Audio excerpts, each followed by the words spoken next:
was 3 July 1988, and Iranian airline flight number 655 left Iran, traveling for Dubai.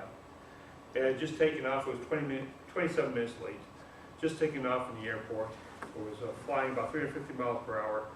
At about a few minutes into the flight, it came across USS Vincennes, commanded by Commander William Rogers.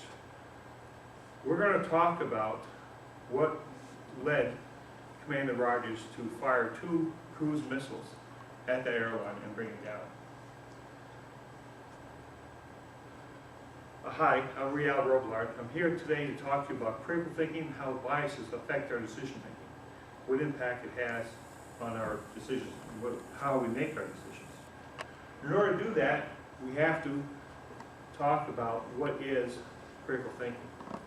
So when we look at critical thinking, it's basically a process in which we analyze information coming in, look for all possible concerns or symptoms of a problem, we define the problem, and we pick alternative solutions. We make a decision or not to make a decision. Maybe one of our decisions. That's the critical thinking process. Now, with that, our system of thinking operates in 2 ways. We have system 1 and system 2. The first system is heuristic, or also the intuitive way we process information. Basically what happens is our memories of similar events are stored in our brain. And whenever we have some sensory input, whether it be voice, hearing, sight, touch, our brains immediately look for, in our memory banks, similar situations for those past situations. And then actually our brain will flutter and look at about 240 memories per second, looking for similar situations, and looking where we were successful in overcoming that problem or addressing that problem. And that is the heuristic or intuitive process. We also have another way of thinking. It is called our systematic or reflective way of thinking. When we do this, we're actually using our cognitive skills, evaluating the information, determining if that information is valid or reliable, if it's pertinent to the issue at hand, developing and defining a problem, also looking at possible outcomes and possible solutions. 2 different ways our systems operate. In order to explain further about critical thinking, we have to talk about something else. And we have a gland in our head, in our body, that helps us escape from dangerous situations. It's called the amygdala. The amygdala is centered in our body's almond-shaped gland that tells us, without thinking, if there's a problem, we may need to freeze, fight, or flight. And what happens, I'll give you an example. Let's say at night, you're going, walking through a dark parking lot back of your car, and someone comes out of the darkness and approaches you. What's your immediate reaction? You freeze or actually step back in fear for, what is this? Is this a dangerous thought? You're not actually even thinking of that reaction. It's an automatic thing. It's caused by amygdala. It's the same thing. When we walk through a garden and we see a dark, coiled object behind a bush, and we immediately stop, freeze, or jump back, thinking it may possibly be a snake, but realize it's only a garden hose. That's our amygdala taking over and cause an immediate reaction. This can have an effect on the way we think. It's called emotional hijacking. If we have an issue and there's a strong emotion involved in it, fear, pain, pleasure, our amygdala may take over and cause us to react using a heuristic system in our brain instead of cognitively think through the process.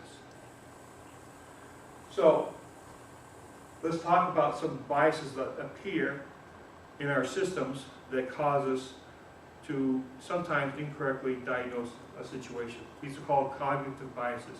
There are actually over 100 cognitive biases. I'm going to talk about 7.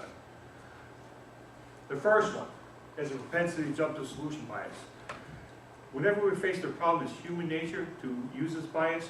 We immediately think of a solution that we may have in our brain based on some similar situation that may or may not actually address the problem. There's a tendency in all of us to do that. Whenever we see a problem, the first thing we want to do is solve the problem. And so we offer solutions before we properly evaluate the information. Framing bias. A framing bias basically is us looking at a situation from a narrow point of view. Looking at situations the way we view the problem. Remember, our views are anecdotal. They're based on our limited own experiences. And sometimes when we look at a problem, We narrow that focus so it's only seen as the way we view it instead of looking at it from many possible aspects. Another one is anchoring bias. This actually pertains to USS Vincennes. During that incident, by the way, the radar operator mistakenly called out a IFF transmitted code. IFF is Identified Friend or Foe code from the aircraft that are submitting signals to tell them who they are. This aircraft was submitting a signal saying Mode 3, which is a commercial airline mode. The radar operator misidentified that as a F-14, Mode 2. I believe it was an F-14.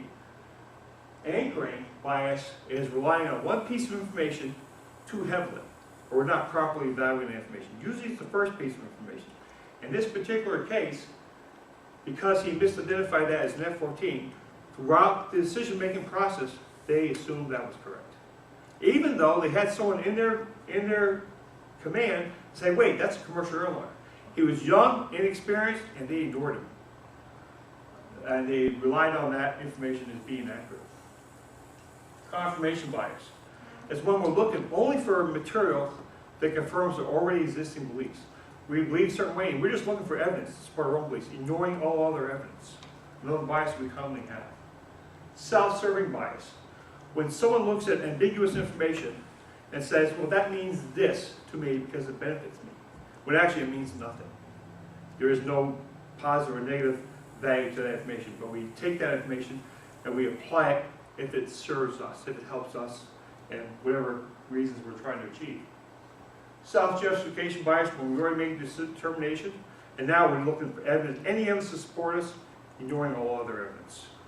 That's another bias. These are common in human beings in the way they think. The last one I'd like to talk about is the fundamental attribution error by Coleman in 2013.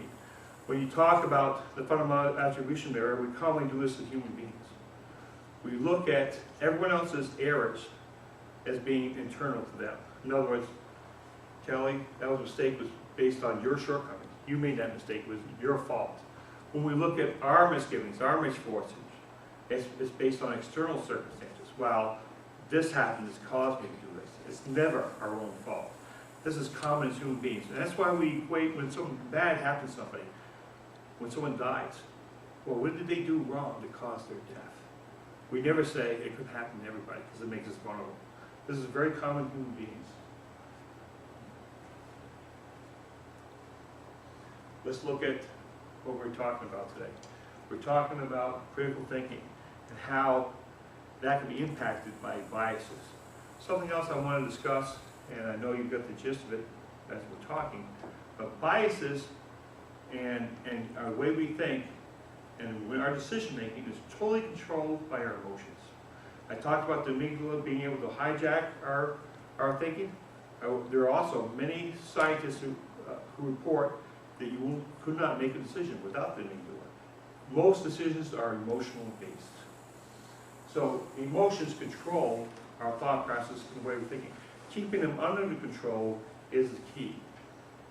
So what happened that fateful day? That he would shoot the airliner down?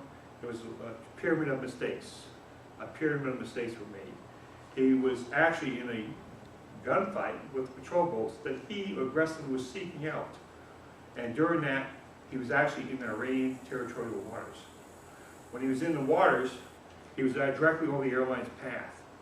And because he perceived that as an F-14, there was another mistake that was made. Someone else during the process says this plane was diving, not ascending. Because of that termination of his F-14, he believed he was under attack. In order to preserve his ship, he first asked permission and received it, and then fired those cruise missiles. By the way, at the same time he was firing, there's another ship captain from the USS Sides was there, and they determined that was a commercial air, and actually set it on the air, just as the missiles were being fired. Also, you know, they also tried numerous times to contact the F-14 pilot on Channel 2, the military channel. This wasn't F-14, and it wasn't on that channel. Later, they tried, before they fired the missiles, they tried Channel 3, commercial airlines, still trying to contact the F-14. They're not an F-14. So, what impact are you going to have? What impact is going to happen to you on your next critical decision? When 290 people died from that incident, 66 were children, 38 of them were non-Iranians. How big of an impact is your next critical incident? Thank you.